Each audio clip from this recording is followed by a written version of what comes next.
नमस्कार दोस्तों, serial barrister बाबू के आगामी एपिसोड की स्टोरी अपडेट लेके हम फिर हाजिर हुए। तो चलिए जानते हैं कि बैरिस्टर बाबू के आगामी एपिसोड में क्या होगा। सीरियल बैरिस्टर बाबू में एक नए पात्र की एंट्री हुई है।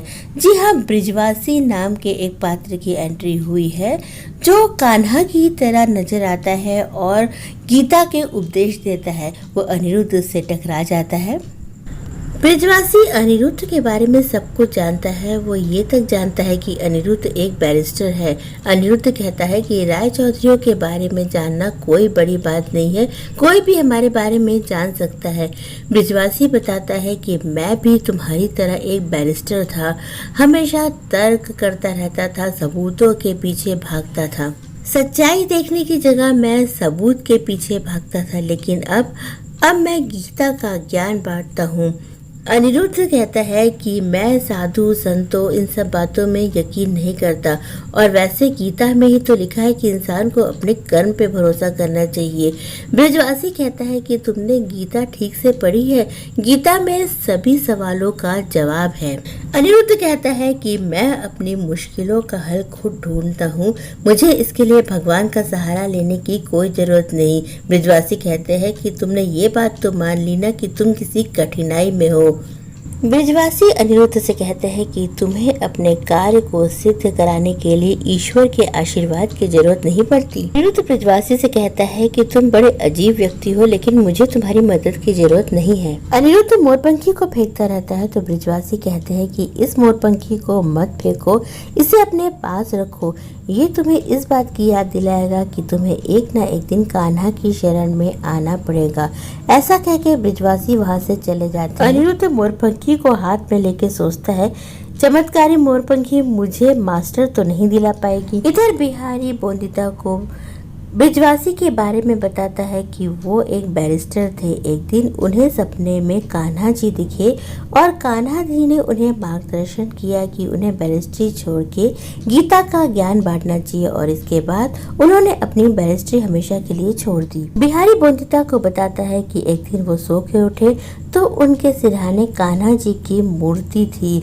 इसके बाद उन्होंने कान्हा जी का प्रचार का काम ले लिया और गांव-गांव घूम के कान्हा जी का प्रचार करते हैं। बिहारी बताता है कि उनके हाथ से मूर्ति दूध पी लेती है। ये सुन के बोंदिता का मन भी उनसे मिलने को होने लगता है। इधर संपूर्णा की सुखमणी सास कहती है कि संपूर्णा अब हमारे किसी काम की नहीं रह गई, उसका पति भी अब उसकी ओर नहीं देखता। ऐसी लड़की को अपने घर में रखने का कोई मतलब नहीं है, हमें अपने लड़के की दूसरी शादी करा देनी चाहिए। संपूर्णा ये सब सुन लेती है और कहती है कि मुझे मेरे पति से दूर मत करिए, आप चाहे तो मुझे अपने घर में नौकरानी बना के रख लीजिए, पर मुझे मेरे पति से दूर मत करिए। संपूर्णा की सास कहती है कि इसे हवेली भेज देते हैं, वहाँ पर काम करने वाली औरत कहीं बाहर चली गई है और उन्हें घर के काम के लिए कोई चाहिए, वहाँ जाके झाड़ू पोछा बर्तन कपड़ा करेगी और 4 पैसे कमाएगी। संपूर्णा इस बात के लिए तैयार हो जाती है और कहती है कि मैं वहाँ जाके काम करूँगी और जो भी पैसा मिलेगा मैं आपको दे दूँगी। संपूर्णा की सास उससे कहती है कि जाके काम कर और अपनी मनहूस शक्ल मुझे मत दिखाना। बेचारी संपूर्णा अपनी ही बहन के घर में नौकरानी बनने को तैयार हो जाती है। इधर त्रिलोचन काका बोंदिता के लिए फिर से ढेर सारा काम ले आते हैं। 50 किलो की चावल की बोरी को बोंदिता के सामने रखवाते हैं और कहते हैं कि आज तुम्हें ये सारा चावल साफ करना है। बोंदिता उसे देख के घबरा जाती है और कहती है ये तो बहुत सारा है।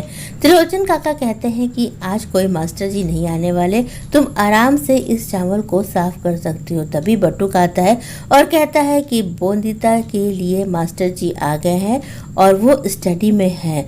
त्रिलोचन काका कहते हैं कि कौन मास्टर आ गया जो इस बात से भी नहीं डरता कि हमारी बहू मास्टर को कुकुर से कटवा देती है। त्रिलोचन काका स्टडी में बोंदिता के साथ जाते हैं। स्टडी में एक मास्टर जी ब्लैक बोर्ड में कुछ लिखते रहते हैं। त्रिलोचन काका कहते हैं कि तुम कौन हो, तुम्हें डर नहीं लगता क्या हमारी बहू ने पिछले मास्टर को कुकुर से कटवा दिया था। वो मास्टर से कहते हैं कि तुम चाहो तो हम तुम्हें ढेर सारे पैसे देंगे, लेकिन तुम्हें यहाँ से जाना होगा। हम अपनी बहू को शिक्षित नहीं करना चाहते हैं।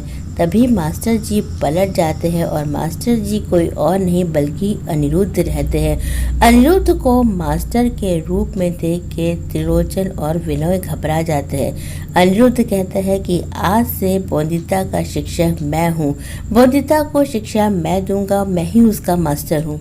अनिरुद्ध कहता है कि मैं बोंदिता को शिक्षित करूंगा, वो खूब पढ़ेगी लिखेगी और ऊंचाइयों को छुएगी। बोंदिता न केवल खुद शिक्षित होगी बल्कि महिलाओं का उद्धार भी करेगी, उन्हें भी शिक्षित करेगी। अनिरुद्ध कहता है कि बोंदिता हवेली की खिड़की से सिर्फ चांद को देखेगी नहीं, उसे छूने की कोशिश भी करेगी। वो पहाड़ को काट के अपना रास्ता खुद बनाएगी। अनिरुद्ध कहता है कि मैं उसे शिक्षा का हथियार दूंगा जिससे वो दुनिया से लड़ेगी और समाज में सुधार लाएगी। बोंदिता ये सब बातें सुन के बेहद खुश होती है। उसे लगता है कि अब उसे कोई छड़ी से नहीं मारेगा, उसके पति बाबू ही उसके मास्टर बनके उसको शिक्षित करेंगे। तो दोस्तों, ये थी बैरिस्टर बाबू की कल आने वाले एपिसोड की अपडेट। और अब बारी है उन लोगों के नाम जानने की जिन्होंने हमारे वीडियो पे सबसे पहले कमेंट किया, और वो नाम है अनन्या, साहिबा, बीरेन, सबीर, मनीषा, उर्वशी, प्रभजीत और उमा। आप सभी को हमारे वीडियो पे सबसे पहले कमेंट करने के लिए बहुत बहुत धन्यवाद। तो दोस्तों, अगर आपको बैरिस्टर बाबू की लेटेस्ट अपडेट चाहिए तो हमारे चैनल से जुड़े रहिए। हमारे चैनल को लाइक शेयर सब्सक्राइब करिए। कल हम फिर मिलेंगे, तब तक के लिए बाय।